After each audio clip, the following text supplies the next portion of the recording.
Y todo parece indicar que una nueva emisión de bonos del Tesoro por más de 3.400 millones de quetzales sería aprobada, esto después del aval de la Junta Monetaria. La Junta Monetaria avaló la emisión de los bonos del Tesoro con 6 votos a favor y 2 en contra. Pero, ¿quiénes integran la Junta Monetaria y de qué manera votaron?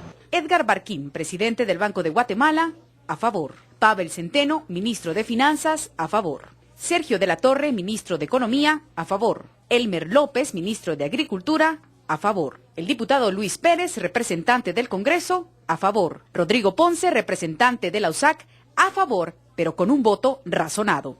Tulio García, representante del sector privado, en contra.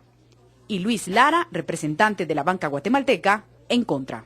La decisión queda ahora en manos del Congreso de la República, organismo que pudiera aprobarla la próxima semana. No todos los miembros de la Junta Monetaria apoyaron la emisión de bonos del Tesoro, pero sobre el aval de dicha emisión conversó con Telediario el presidente del Banco de Guatemala, Edgar Barquín. Edgar Barquín, presidente del Banco de Guatemala y Junta Monetaria, asegura que este organismo cumplió con el artículo 57 de la Ley Orgánica del Banco de Guatemala, en donde Junta Monetaria fue requerido para emitir opinión sobre la incidencia del endeudamiento público, por lo que después de 4 horas de escuchar a los cuerpos técnicos, económicos y financieros, Barquín explica el por qué dieron un dictamen favorable a la emisión, negociación y colocación de bonos del Tesoro por un monto de 3.500 millones de quetzales. Pero para llegar a lograr 6 votos a favor, entre estos 1 razonado y solo 2 en contra, el ministro de Finanzas, Pavel Centeno, tuvo que comprometerse ante Junta Monetaria a mantener un déficit fiscal, o sea, la diferencia entre los ingresos y gastos del Estado, que no superaría el 2.2% del Producto Interno Bruto. Nosotros en el Banco de Guatemala creemos que el nivel de deuda que tenemos actualmente aún es manejable. Sin embargo, en lo particular, como presidente del Banco de Guatemala, por supuesto que nos preocupa un mayor endeudamiento público en el país, situación que nos hace recomendar al Congreso y al organismo ejecutivo mantener en niveles bajos ese nivel de déficit fiscal. Por supuesto, esto conlleva mejorar los ingresos del Estado, mejorar la recaudación tributaria, priorizar los gastos y trabajar en el tema de transparencia.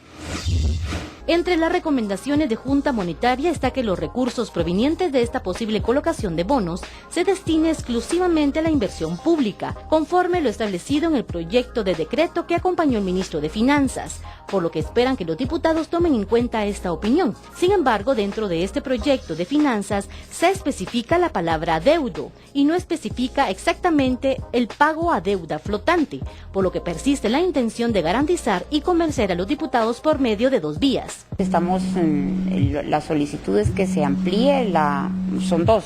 Uno es que se amplíe el techo del presupuesto público y otro es que se autorice la emisión de deuda pública. Ahorita está en aproximadamente 66 mil millones. El techo presupuestario estimamos que llegue aproximadamente a 68 mil o 67 mil 500 con la reducción y con la ampliación. Le corresponde al Congreso de la República la aprobación de la deuda pública a través de bonos o de préstamos o de cualquier otra forma de deuda pública. Por lo consiguiente, es a este organismo quien tiene la responsabilidad legal de atender, si así lo estima conveniente, las recomendaciones.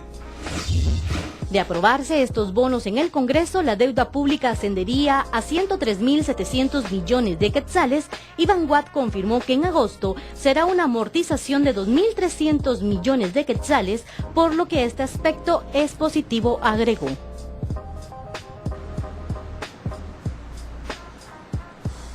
Pero quien avaló la aprobación de los bonos fue el representante de la USAC, esto a través de un voto razonado. Aquí le contamos por qué.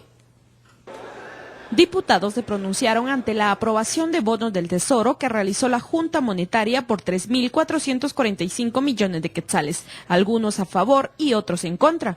La información que pueda venir en el expediente nos puede ayudar a la toma de decisión. No hay una malversión, hay apertura para conocerlo, para analizarlo. El jefe de la bancada patriota, Valentín Gramajo, ve con optimismo la aprobación que le corresponderá al Congreso de la República. Si el Ejecutivo tiene las razones que en el argumento que mandan para acá, claro que lo vamos a apoyar. Por el contrario, diputados de la Unidad Nacional de la Esperanza resaltan que la aprobación endeudará más al país. A nosotros nos parece que una decisión como aprobar 3.500 millones de bonos del Tesoro amerita que vengan a rendir cuentas, a darnos los elementos técnicos, financieros, los datos, las cifras de las implicaciones que tiene esto para el endeudamiento público, para la política monetaria y financiera de Guatemala. La bancada citó a los representantes de la Junta Monetaria para explicar los pormenores, pero no asistieron. Solo se hizo presente la viceministra de Finanzas Públicas, María Castro, y señalaron que de no presentarse en una segunda citación, accionarán legalmente. Bueno, y justamente le presentábamos las reacciones que se dieron en el Congreso de la República tras el aval de estos bonos. Ahora sí le presentamos por qué fue que se dio este voto razonado por parte del representante de la USAC. Yo comprometí al ministro de Finanzas a que cumpliera con el aporte del 5% constitucional. Resumiendo, sobre la garantía del aporte hacia la universidad, sobre la garantía de que no había ningún problema jurídico y sobre la garantía de que Guatemala no estaba en una crisis macroeconómica, entonces decidí votar a favor de los bonos. Fue así como después de votar en contra del dictamen favorable para la emisión de bonos del Tesoro en Junta Monetaria, finalmente Rodrigo Ponce, representante de la Universidad de San Carlos de Guatemala, fue el único que razonó su voto y apoyó esta emisión. No le fallé a la Universidad de San Carlos, ni tampoco le fallo al país, porque garantizo el 5% constitucional y garantizo una estabilidad macroeconómica en la decisión que se tomó. El ministro de Finanzas se comprometió a entregar el 5% constitucional más la deuda que se tiene de 250 millones de quetzales. Saldar toda la deuda de arrastre que se tiene. Sí, fue parte del compromiso. Entonces la gente tiene que entender de que yo represento a la Universidad de San Carlos y entonces el interés de esta casa de estudios también tiene que llevarse al tema de una eventual negociación con los actores políticos económicos del país. Fue así como Junta Monetaria logró 6 votos a favor, un voto razonado del representante universitario y 2 en contra del representante bancario y empresarial. Al ministro de Finanzas se le pidió que él tenía que honrar su palabra. Se dijo que la aprobación de los bonos descartaba por completo la aprobación de los préstamos que están en agenda del Congreso. Y por lo tanto nosotros lo único que nos queda es confiar en que él honre su palabra. Se solicitó una entrevista con el titular de la cartera del Tesoro, pero no fue posible. No todos los grupos sociales apoyan la emisión de bonos del Tesoro para superar el déficit presupuestario. Algunos profesionales creen que fue apresurado el aval de la Junta Monetaria. Tras la aprobación de solicitar 3.500 millones de quetzales para reducir la deuda pública en Guatemala, expertos expresan su opinión. El reto fundamental es qué va a pasar en la operación en el Congreso de la República. Y bajo circunstancias de una polémica, de un cierto enfrentamiento entre Ejecutivo y Legislativo. Sin embargo, los expertos creen que primero es necesario resolver algunas dudas legales. Primero que nada, lo que la población tenemos duda es de la legitimidad de esa deuda. Es decir, hace falta que el gobierno aclare si esta deuda cumplió requisitos como haber estado debidamente contratada y que la obra se realizó. Es importante dilucidar esta deuda, pero para ello lo primero que hay que hacer es una auditoría. Aseguran que el Congreso tiene la última decisión y que primero se tiene que comprobar la existencia de estas deudas. El Congreso se centrará también en el análisis de la legitimidad de la deuda y la razonabilidad de honrar este compromiso. Esta deuda la terminamos pagando directamente los ciudadanos, los contribuyentes, y cada vez que el país se endeuda, cada vez vamos como hipotecando más generaciones. Telediario, información actual.